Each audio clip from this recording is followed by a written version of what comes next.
میں ایک میاں ہوں۔ احمد شاہ پچرس بخاری۔ میں ایک میاں ہوں، مطیع و فرمانبردار، اپنی بیوی روشن آرا کو اپنی زندگی کی ہر ایک بات سے آگاہ رکھنا اصول زندگی سمجھتا ہوں اور ہمیشہ اس پر کاربند رہا ہوں۔ خدا میرا انجام بخیر کرے۔ چنانچہ میری اہلیہ میرے دوستوں کی تمام عادات و خصائص سے واقف ہیں، جس کا نتیجہ یہ ہے کہ میرے دوست جتنے مجھ کو عزیز ہیں اتنے ہی روشن آرا کو برے لگتے ہیں۔ میرے احباب کی جن اداؤں نے مجھے مسحور کر رکھا ہے، انہیں میری اہلیہ ایک شریف انسان کے لیے باعث ذلت سمجھتی ہیں۔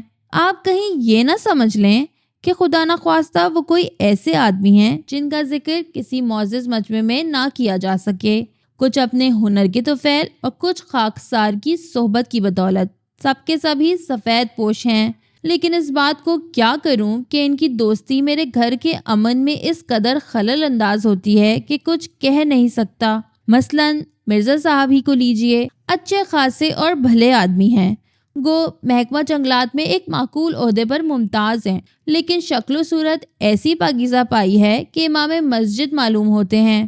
جوا وہ نہیں کھیلتے، گلی ڈنڈے کا ان کو شوق نہیں، جیب کترتے ہوئے کبھی وہ نہیں پکڑے گئے، البتہ کبوتر پال رکھے ہیں، انہی سے جی بہلاتے ہیں۔ ہماری اہلیہ کی ایک کیفیت ہے کہ محلے کا کوئی بدماش جوئے میں قید ہو جائے تو اس کی ماں کے پاس ماتم پرسی تک کو چلی جاتی ہیں، گلی ڈنڈے میں کسی کی آنکھ پھوٹ جائے تو مرہم پٹی کرتی رہتی ہیں، کوئی جیب کترا پکڑا جائے تو گھنٹوں آنسو بہاتی رہتی ہیں۔ لیکن وہ بزرگ جن کو دنیا بھر کی زبان مرزا صاحب کہتے نہیں تھکتی، وہ ہمارے گھر میں منہ کبوتر باز کے نام سے یاد کیے جاتے ہیں۔ کبھی بھولے سے بھی آسمان کی طرف نظر اٹھا کر کسی چیل، کوے، گدھ، شکرے کو دیکھنے لگ جاؤں تو روشن آرا کو فوراً خیال ہو جاتا ہے کہ بس اب یہ بھی کبوتر باز بننے لگا۔ اس کے بعد مرزا صاحب کی شان میں ایک قصیدہ شروع ہو جاتا ہے، بیچ میں میری جانب گریز، کبھی لمبی بہر میں کبھی چھوٹی بہر میں۔ ایک دن جب یہ واقعہ پیش آیا تو میں نے مصمم ارادہ کر لیا کہ اس مرزا کمبخت کو کبھی پاس نہ پھٹکنے دوں گا۔ آخر گھر سب سے مقدم ہے، بیوی کے باہمی اخلاص کے مقابلے میں دوستوں کی خوشنودی کیا چیز ہے؟ چنانچہ ہم غصے میں بھرے ہوئے مرزا صاحب کے گھر گئے، دروازہ کھٹکھٹایا، کہنے لگے اندر آ جاؤ۔ ہم نے کہا نہیں آتے، تم باہر آؤ۔ خیر اندر گیا، بدن پر تیل مل کر ایک کبوتر کی چونچ منہ میں لیے دھوپ میں بیٹھے تھے، کہنے لگے بیٹھ جاؤ۔ ہم نے کہا بیٹھیں گے نہیں، آخر بیٹھ گئے۔ معلوم ہوتا ہے ہمارے تیور کچھ بگڑے ہوئے تھے۔ مرزا بولے کیوں بھائی؟ خیر باشد۔ میں نے کہا کچھ نہیں۔ کہنے لگے اس وقت کیسے آنا ہوا؟ اب میرے دل میں فکرے کھلنے شروع ہوئے۔ پہلے ارادہ کیا کہ ایک دم ہی سب کچھ کہہ ڈالو اور چل دو، پھر سوچا کہ مذاق سمجھے گا، اس لیے کسی ڈھنگ سے بات شروع کرو، لیکن سمجھ میں نہ آیا کہ پہلے کیا کہیں۔ آخر ہم نے کہا مرزا بھائی کبوتر بہت مہنگے ہوتے ہیں۔ یہ سنتے ہی مرزا صاحب نے چین سے لے کر امریکہ تک کے تمام کبوتروں کو ایک ایک کر کے گنوانا شروع کیا۔ اس کے بعد دانے کی مہنگائی کے متعلق گل افشانی کرتے رہے اور پھر محض مہنگائی پر تقریر کرنے لگے۔ اس دن تو ہم یوں ہی چلے آئے، لیکن ابھی کھٹ پٹ کا ارادہ دل میں باقی تھا۔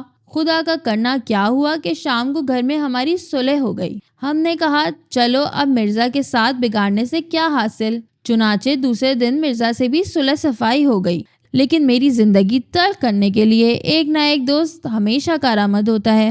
ایسا معلوم ہوتا ہے کہ فطرت نے میری طبیعت میں قبولیت اور صلاحیت کوٹ کوٹ کر بھر دی ہے، کیونکہ ہماری اہلیہ کو ہم میں ہر وقت کسی نہ کسی دوست کی عادات قبیحہ کی جھلک نظر آتی رہتی ہے، یہاں تک کہ میری اپنی ذاتی شخصی سیرت بالکل ہی ناپید ہو چکی ہے۔ شادی سے پہلے ہم کبھی کبھی 10 بجے اٹھا کرتے تھے، ورنہ 11 بجے۔ اب کتنے بجے اٹھتے ہیں؟ اس کا اندازہ وہی لوگ لگا سکتے ہیں جن کے گھر ناشتہ زبردستی صبح کے 7 بجے کرا دیا جاتا ہے، اور اگر ہم کبھی بشری کمزوری کے تقاضے سے مرغوں کی طرح تڑکے اٹھنے میں کوتاہی کریں تو فوراً ہی کہہ دیا جاتا ہے کہ یہ اس نکھٹو نسیم کی صحبت کا نتیجہ ہے۔ ایک دن صبح صبح ہم نہا رہے تھے، سردی کا موسم، ہاتھ پاؤں کانپ رہے تھے، صابن سر پر ملتے تھے تو ناک میں گھستا تھا، کہ اتنے میں ہم نے خدا جانے کس پراسرار جذبے کے ماتحت غسل خانے میں الاپنا شروع کیا اور پھر گانے لگے کہ توری چل بل ہے نیاری۔ اس کو ہماری انتہائی بد مذاقی سمجھا گیا اور اس بد مذاقی کا اصل منبع ہمارے دوست پنڈت جی کو ٹھہرایا گیا۔ لیکن حال ہی میں مجھ پر ایک ایسا سانحہ گزرا ہے کہ میں نے تمام دوستوں کو ترک کر دینے کی قسم کھا لی ہے۔ 3-4 دن کا ذکر ہے کہ صبح کے وقت روشن آرا نے مجھ سے میکے جانے کے لیے اجازت مانگی۔ جب سے ہماری شادی ہوئی ہے روشن آرا صرف 2 دفعہ میکے گئی ہے، اور پھر اس نے کچھ اس سادگی اور عجز سے کہا کہ میں انکار نہ کر سکا۔ کہنے لگی تو پھر میں 1:30 بجے کی گاڑی میں چلی جاؤں؟ میں نے کہا اور کیا؟ وہ جھٹ تیاری میں مشغول ہو گئی اور میرے دماغ میں آزادی کے خیالات نے چکر لگانے شروع کیے، یعنی اب بے شک دوست آئیں، بے شک ادھم مچائیں، میں بے شک گاؤں، بے شک جب چاہوں اٹھوں، بے شک تھیٹر جاؤں۔ میں نے کہا روشن آرا جلدی کرو نہیں تو گاڑی چھوٹ جائے گی۔ 7 اسٹیشن پر گیا۔ جب گاڑی میں سوار کرا چکا تو کہنے لگی خط روز لکھتے رہیے۔ میں نے کہا ہر روز، اور تم بھی کھانا وقت پہ کھا لیا کیجیے، اور ہاں دھلی ہوئی جرابیں اور رومال الماری کے نچلے خانے میں پڑے ہیں۔ اس کے بعد ہم دونوں خاموش ہو گئے اور ایک دوسرے کے چہرے کو دیکھتے رہے۔ اس کی آنکھوں میں آنسو بھر آئے، میرا دل بےتاب ہونے لگا، اور جب گاڑی روانہ ہوئی تو میں دیر تک مبہوت پلیٹ فارم پر کھڑا رہا۔ آخر آہستہ آہستہ قدم اٹھاتا ہوا کتابوں کی دکان تک آیا اور رسالوں کے ورق پلٹ پلٹ کر تصویریں دیکھتا رہا۔ ایک اخبار خریدا، طے کر کے جیب میں ڈالا اور عادت کے مطابق گھر کا ارادہ کیا۔ پھر خیال آیا کہ اب گھر جانا ضروری نہیں رہا، اب جہاں چاہوں جاؤں، چاہوں تو گھنٹوں اسٹیشن پر ہی ٹہلتا رہوں۔ دل چاہتا تھا کلا بازیاں کھاؤں۔ کہتے ہیں جب افریقہ کے وحشیوں کو کسی تہذیب یافتہ ملک میں کچھ عرصہ رکھا جاتا ہے تو وہ وہاں کی شان و شوکت سے بہت متاثر ہوتے ہیں، لیکن جب واپس جنگلوں میں پہنچتے ہیں تو خوشی کے مارے چیخیں مارتے ہیں۔ کچھ ایسی ہی کیفیت میرے دل کی بھی ہو رہی تھی۔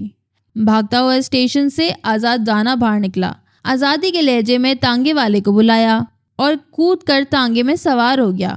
سگریٹ سلگا لیا، ٹانگیں سیٹ پر پھیلا دی اور کلب کو روانہ ہو گیا۔ رستے میں ایک بہت ضروری کام یاد آیا۔ تانگا موڑ کر گھر کی طرف پلٹا، باہر ہی سے نوکر کو آواز دی، امجد، حضور دیکھو حجام کو جا کے کہہ دو کہ کل 11 بجے آئے۔ بہت اچھا، 11 بجے، سن لیا نا؟ کہیں روز کی طرح پھر 6 بجے وارد نہ ہو جائے۔ بہت اچھا حضور، اور اگر 11 بجے سے پہلے آئے تو دھکے دے کر باہر نکال دو۔ یہاں سے کلب پہنچے۔ آج تک کبھی دن کے 2 بجے کلب نہ گیا تھا۔ اندر داخل ہوا تو سنسان، آدمی کا نام و نشان تک نہیں۔ سب کمرے دیکھ ڈالے، بلیئرڈ کا کمرہ خالی، شطرنج کا کمرہ خالی، تاش کا کمرہ خالی، صرف کھانے کے کمرے میں ایک ملازم چھریاں تیز کر رہا تھا۔ اس سے پوچھا، کیوں بے، آج کوئی نہیں آیا؟ کہنے لگا، حضور آپ جانتے ہیں اس وقت بھلا کون آتا ہے؟ بہت مایوس ہوا، باہر نکل کر سوچنے لگا کہ اب کیا کروں، اور کچھ نہ سوجا تو وہاں سے مرزا صاحب کے گھر پہنچا۔ معلوم ہوا ابھی دفتر سے واپس نہیں آئے۔ دفتر پہنچا دیکھ کر بہت حیران ہوئے۔ میں نے سب حال بیان کیا۔ کہنے لگے، تم باہر کے کمرے میں ٹھہرو، تھوڑا سا کام رہ گیا ہے، بس ابھی بھگتا کے تمہارے ساتھ چلتا ہوں۔ شام کا پروگرام کیا ہے؟ میں نے کہا، تھیٹر۔ کہنے لگے، بس بہت ٹھیک ہے، تم باہر بیٹھو، میں ابھی آیا۔ باہر کے کمرے میں ایک چھوٹی سی کرسی پڑی تھی، اس پر بیٹھ کر انتظار کرنے لگا اور جیب سے اخبار نکال کر پڑھنا شروع کر دیا۔ شروع سے آخر تک سب پڑھ ڈالا، اور ابھی 4 بجنے میں 1 گھنٹہ باقی تھا۔ پھر سے پڑھنا شروع کر دیا، سب اشتہار پڑھ ڈالے، اور پھر سب اشتہاروں کو دوبارہ پڑھ لیا۔ آخر کار اخبار پھینک کر بغیر کسی تکلف یا لحاظ کی جمائیاں لینے لگا، جمائی پہ جمائی، جمائی پہ جمائی، حتیٰ کہ جبڑوں میں درد ہونے لگا۔ اس کے بعد ٹانگیں ہلانا شروع کی، لیکن اس سے بھی تھک گیا۔ پھر میز پر طبلے کی گتیں بجاتا رہا۔ بہت تنگ آ گیا تو دروازہ کھول کر مرزا سے کہا، ابے یار اب چلتا بھی ہے کہ مجھے انتظار ہی میں مار ڈالے گا، مردود کہیں کا، سارا دن میرا ضائع کر دیا۔ وہاں سے اٹھ کر مرزا کے گھر گئے۔ شام بڑے لطف میں کٹی۔ کھانا کلب میں کھایا اور وہاں سے دوستوں کو ساتھ لیے تھیٹر گئے۔ رات کے 2:30 بجے گھر لوٹے۔ تکیے پر سر رکھا ہی تھا کہ نیند نے بے ہوش کر دیا۔ صبح آنکھ کھلی تو کمرے میں دھوپ لہریں مار رہی تھی۔ گھڑی کو دیکھا تو 11:15 بجے تھے۔ ہاتھ بڑھا کر میز پر سے ایک سگریٹ اٹھایا اور سلگا کر تشتری میں رکھ دیا اور پھر اونگنے لگے۔ 11 بجے امجد کمرے میں داخل ہوا۔ کہنے لگا، حضور حجام آیا ہے۔ ہم نے کہا یہیں بلا لاؤ۔ یہ عیش مدت بعد نصیب ہوا کہ بستر میں لیٹے لیٹے حجامت بنوا لیں۔ اطمینان سے اٹھے اور نہا دھو کر باہر جانے کے لیے تیار ہوئے، لیکن طبیعت میں وہ شگفتگی نہ تھی جس کی امید لگائے بیٹھے تھے۔ چلتے وقت الماری سے رومال نکالا تو خدا جانے کیا خیال دل میں آیا۔ وہیں کرسی پر بیٹھ گیا اور سودائیوں کی طرح اس رومال کو دیکھتا رہا۔ الماری کا ایک اور خانہ کھولا تو سرمئی رنگ کا ایک ریشمی دوپٹہ نظر آیا۔ باہر نکالا، ہلکی ہلکی عطر کی خوشبو آ رہی تھی۔ بہت دیر تک اس پر ہاتھ پھیرتا رہا۔ دل بھر آیا۔ گھر سونا معلوم ہونے لگا۔ بتیرا اپنے آپ کو سنبھالا، لیکن آنسو ٹپک ہی پڑے۔ آنسوؤں کا گرنا تھا کہ بےتاب ہو گیا اور سچ مچ رونے لگا۔ سب جوڑے باری باری نکال کر دیکھے، لیکن نامعلوم کیا کیا یاد آیا کہ اور بھی بے قرار ہوتا گیا۔ آخر نہ رہا گیا، باہر نکلا اور سیدھا تار گھر پہنچا۔ وہاں سے تار دیا کہ میں بہت اداس ہوں، تم فوراً آ جاؤ۔ تار دینے کے بعد دل کو کچھ اطمینان ہوا۔ یقین تھا کہ روشن آرا اب جس قدر جلد ہو سکے گا آ جائے گی۔ اس سے کچھ ڈھارس بن گئی اور دل پر سے جیسے ایک بوجھ ہٹ گیا۔ دوسرے دن دوپہر کو مرزا کے مکان پر تاش کا مارکا گرم ہونا تھا۔ وہاں پہنچے تو معلوم ہوا کہ مرزا کے والد سے کچھ لوگ ملنے آئے ہیں، اس لیے تجویز یہ ٹھہری کہ یہاں سے کسی اور جگہ سرک چلو۔ ہمارا مکان تو خالی تھا ہی، سب یار لوگ وہیں جمع ہوئے۔ امجد سے کہہ دیا گیا کہ حقے میں اگر ذرا بھی خلل واقع ہوا تو تمہاری خیر نہیں، اور پان اس طرح سے متواتر پہنچتے رہیں کہ بس تانتا لگ جائے۔ اب اس کے بعد کے واقعات کو کچھ مرد ہی اچھی طرح سمجھ سکتے ہیں۔ شروع میں تو تاش باقاعدہ اور باضابطہ ہوتا رہا۔ جو کھیل بھی کھیلا گیا بہت معقول طریقے سے، قواعد و ضوابط کے مطابق اور متانت و سنجیدگی کے ساتھ، لیکن 1-2 گھنٹے کے بعد کچھ خوش طبعی شروع ہوئی۔ یار لوگوں نے ایک دوسرے کے پتے دیکھنے شروع کر دیے۔ یہ حالت تھی کہ آنکھ بچی نہیں اور ایک آدھ کام کا پتہ اڑا نہیں، اور ساتھ ہی کہکے پر کہکے اڑنے لگے۔ 3 گھنٹے کے بعد یہ حالت تھی کہ کوئی گھٹنا ہلا ہلا کر گا رہا ہے، کوئی فرش پر بازو ٹیکے بجا رہا ہے، کوئی تھیٹر کا ایک آدھ مزاحیہ فقرہ لاکھوں دفعہ دہرا رہا ہے، لیکن تاش برابر ہو رہا ہے۔ تھوڑی دیر کے بعد ڈھول دھپا شروع ہوا۔ ان خوش فعلیوں کے دوران میں ایک مسخرے نے ایک ایسا کھیل تجویز کر دیا جس کے آخر میں ایک آدمی بادشاہ بن جاتا ہے، دوسرا وزیر، تیسرا کوتوال، اور جو سب سے ہار جاتا ہے وہ چور۔ سب نے کہا، واہ واہ کیا بات کہی ہے۔ ایک بولا، پھر آج جو چور بنا اس کی شامت آ جائے گی۔ دوسرے نے کہا، اور نہیں تو کیا، بھلا کوئی ایسا ویسا کھیل ہے، سلطنتوں کے معاملے ہیں، سلطنتوں کے۔ کھیل شروع ہوا۔ بدقسمتی سے ہم چور بن گئے۔ طرح طرح کی سزائیں تجویز ہونے لگیں۔ کوئی کہے ننگے پاؤں بھاگتے ہوئے جائے اور حلوائی کی دکان سے مٹھائی خرید کر لائے، کوئی کہے نہیں حضور سب کے پاؤں پڑے اور ہر ایک سے 2 چانٹے کھائے۔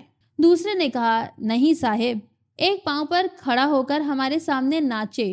آخر میں بادشاہ سلامت بولے، ہم حکم دیتے ہیں کہ چور کو کاغذ کی ایک لمبودری نوک دار ٹوپی پہنائی جائے اور اس کے چہرے پر سیاہی مل دی جائے، اور یہ اس حالت میں جا کر اندر سے حقے کی چلم بھر کر لائے۔ سب نے کہا، کیا دماغ پایا ہے حضور نے، کیا سزا تجویز کی ہے، واہ واہ۔ ہم بھی مزے میں آئے ہوئے تھے۔ ہم نے کہا، تو ہوا کیا، آج ہم ہیں، کل کسی اور کی باری آ جائے گی۔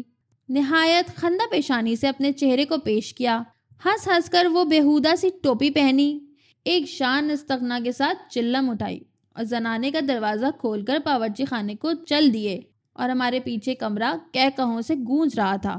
سین پر پہنچے ہی تھے کہ باہر کا دروازہ کھلا اور ایک برقع پوش خاتون اندر داخل ہوئی۔ منہ سے برقع الٹا تو روشن آرا۔ دم خشک ہو گیا، بدن پر ایک لرزہ سا طاری ہو گیا، زبان بند ہو گئی۔ سامنے وہ روشن آرا جس کو میں نے تار دے کر بلایا تھا کہ تم فوراً آ جاؤ، میں بہت اداس ہوں اور اپنی یہ حالت کہ منہ پر سیاہی ملی ہے، سر پر وہ لمبوتری سی کاغذ کی ٹوپی پہن رکھی ہے اور ہاتھ میں چلم اٹھائے کھڑے ہیں اور مردانے سے کہکہوں کا شور برابر آ رہا ہے۔ روح منہمد ہو گئی اور تمام حواس نے جواب دے دیا۔ روشن آرا کچھ دیر تک چپکی کھڑی دیکھتی رہی اور پھر کہنے لگی، لیکن میں کیا بتاؤں کہ کیا کہنے لگی۔ اس کی آواز تو میرے کانوں تک جیسے بے ہوشی کے عالم میں پہنچ رہی تھی۔ اب تک آپ اتنا تو جان گئے ہوں گے کہ میں بذات خود از حد شریف واقع ہوا ہوں۔ جہاں تک میں ہوں، مجھ سے بہتر میاں دنیا پیدا نہیں کر سکتی۔ میری سسرال میں سب کی یہی رائے ہے اور میرا اپنا ایمان بھی یہی ہے، لیکن ان دوستوں نے مجھے رسوا کر دیا ہے، اس لیے میں نے مصمم ارادہ کر لیا ہے کہ اب یا گھر میں رہوں گا یا کام پر جایا کروں گا، نہ کسی سے ملوں گا اور نہ کسی کو اپنے گھر آنے دوں گا سوائے ڈاکیے یا حجام کے، اور ان سے بنہایت مختصر باتیں کروں گا۔ خط ہے؟ جی ہاں، دے جاؤ، چلے جاؤ، ناخن تراش دو، بھاگ جاؤ، بس اس سے زیادہ کلام نہ کروں گا، آپ دیکھیے تو صحیح۔